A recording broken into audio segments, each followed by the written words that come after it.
In this season of Lent, as we are walking alongside Jesus, these 40 days to the cross, it can be hard sometimes to be encouraging.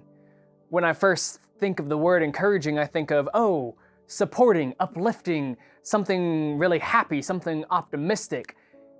And I don't think it necessarily needs to be that way, because we are in a season of Lent, a season of walking towards the cross, a season of pandemic, a season where we are in the wilderness, wandering around, and a message that is jubilant and over ecstatic with joy just isn't the right message sometimes. Sometimes what I need to hear, sometimes what encourages me in moments like these are simply someone being supportive, someone acknowledging that life sucks sometimes and not trying to fix it, not trying to put some pasty veneer over it that will solve all this. And it's amazing because that's what the Bible does so many times.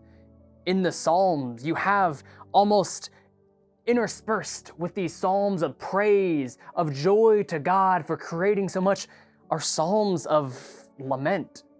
Psalms that talk about how could this happen?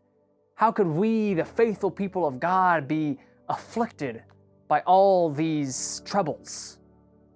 Not psalms that are trying to be like, no, it's gonna be okay, but psalms that sit in this pain, that sit in the lament and are there with you.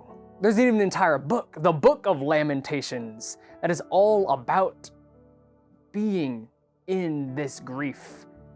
And in this season of Lent, as we're walking along towards the inevitable cross, towards the day that we know Jesus will be up there, sometimes what we need is someone to be there with us, to sit with us in the pain, not to try to tell us, oh, life is okay, but to acknowledge the pain.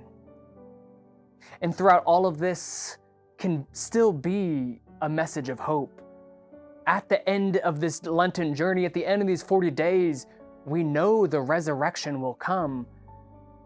And that hope doesn't cancel out the lament, doesn't cancel out the grief that we feel right now of this wilderness journey that we're in.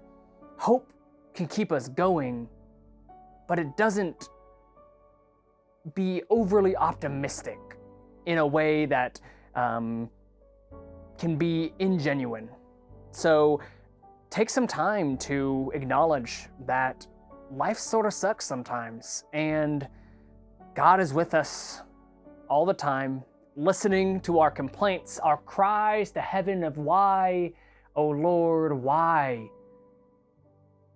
And know that God is right there with you throughout it all.